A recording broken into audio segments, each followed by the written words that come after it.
Bonjour à tous, aujourd'hui nous allons parler climat et énergie avec l'association Avenir Climatique. Alors moi je m'appelle Anthony et je suis passionné par les questions sur les enjeux climatiques.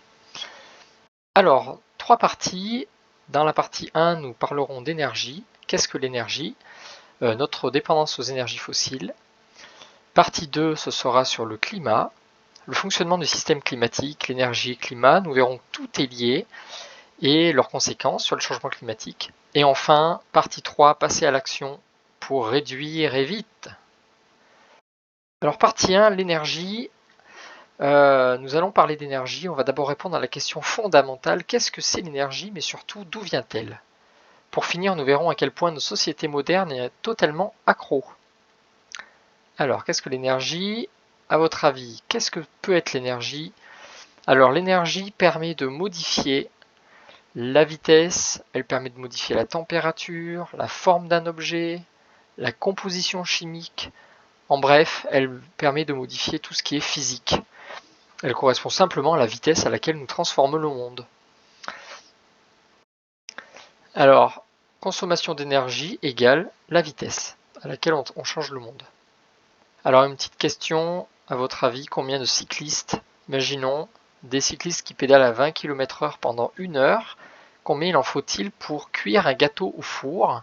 Est-ce qu'il en faudrait 10, 5 ou alors simplement Lance Armstrong peut suffire? Alors, pour ceux qui ont répondu 10, c'est la bonne réponse. Pour cuire un gâteau au four électrique, cela implique la fourniture d'1 kWh pendant 1 heure, soit 1 kWh d'énergie. Donc si on avait un cycliste qui pédale à 20 km/h pendant 1 heure, ça fournit à peu près 100 Wh. Il faudrait donc 10 cyclistes pour atteindre 1 kWh. Voilà. L'énergie est abondamment disponible et accessible. Seulement, à moins que vous ne disposiez d'une armée d'esclaves, vous vous doutez bien que ces cyclistes ne voudront pas pédaler gratuitement pendant 1 heure.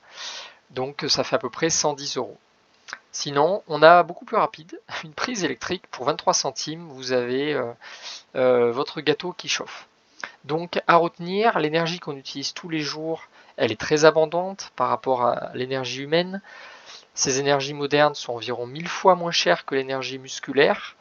Et ce n'est pas l'énergie humaine, nos muscles, qui nous permettent notre richesse actuelle, mais bien les énergies. Donc, pour cuire le gâteau au four, on aurait pu utiliser 10 cyclistes, mais également donc des différentes choses, donc 8000 litres d'eau, 50 mètres carrés de panneaux solaires, une éolienne de 5 mètres de diamètre, ou une bûche. Voilà, avec tout ça, avec un de chaque, n'importe lequel, on pourrait cuire notre gâteau au four. Alors, petite précision, contrairement aux énergies fossiles ou à l'uranium, un barrage, un panneau solaire ou une éolienne peuvent être utilisés plusieurs fois. Et ensuite, on a d'autres éléments qui sont donc le gaz, avec 1,4 litre de gaz, on pourrait cuire notre gâteau. Avec un petit tas de charbon, ça suffirait. Et puis 33 centilitres de pétrole. Donc on peut voir que le pétrole, c'est très facile, parce que ça prend très peu de place, et assez malléable, on peut le transporter facilement. Là où le charbon, c'est plus lourd. Et le gaz, c'est un peu plus compliqué à transporter.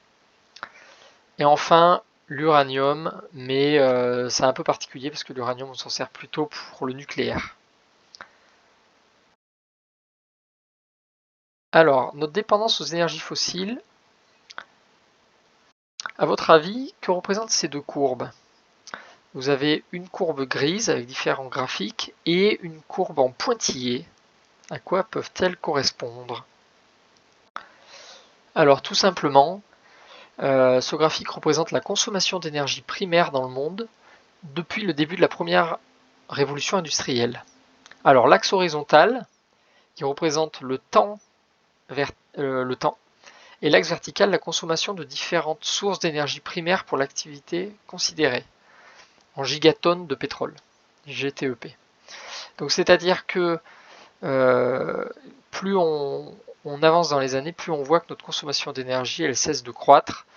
Et là où au début, ce qui est en pointillé jaune, la population mondiale, elle utilisait 2 fois moins d'énergie que ce qu'elle avait besoin, là on en consomme 2 fois plus.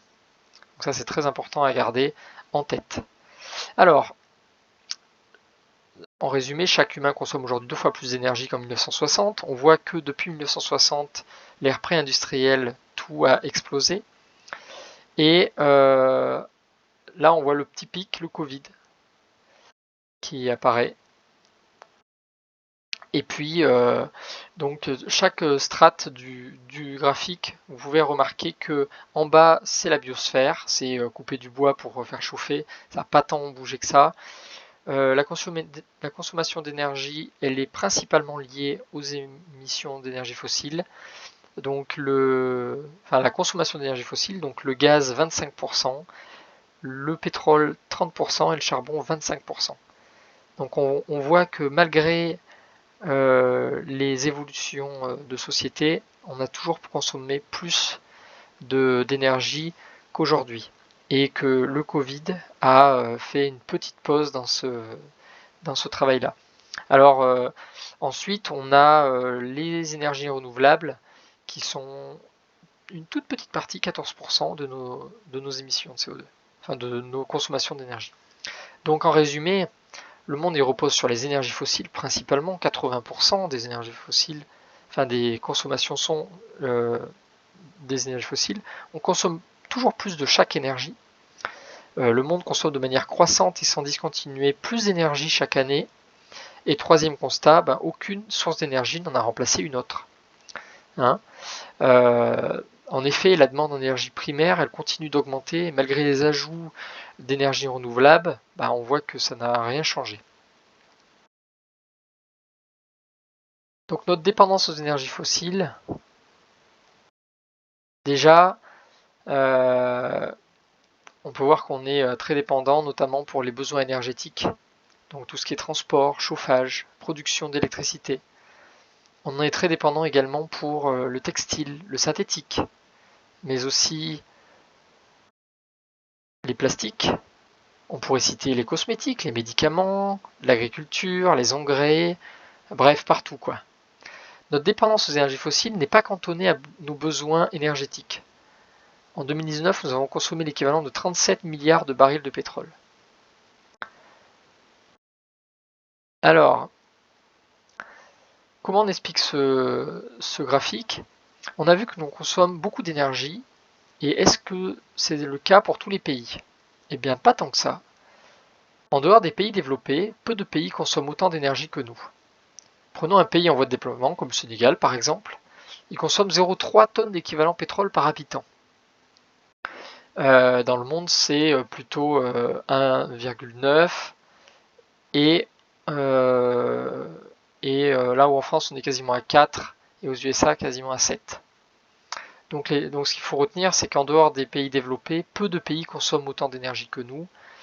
Pour les pays en voie de développement, c'est normal d'aspirer à consommer plus d'énergie, ils en ont besoin. C'est juste une question d'équilibre social. Et il y a un équilibre à trouver entre cette situation précaire et le gaspillage énergétique qu'on observe dans les pays développés. Donc petite photo avec une moto, 6 personnes dessus, et puis une voiture, une grande maison. Il y a un réel écart. Donc en résumé, l'énergie mesure les transformations du monde, elle nous permet de nous développer et de profiter d'un certain confort. Elle est au cœur de nos sociétés. Mais 80% de l'énergie consommée dans le monde est issue des énergies fossiles, pétrole, charbon et gaz. Certains pays consomment énormément d'énergie, alors que d'autres aspirent légitimement à en consommer plus. Donc je vous remercie, cette première partie est terminée. Restez à l'écoute pour la partie 2 consacrée au climat.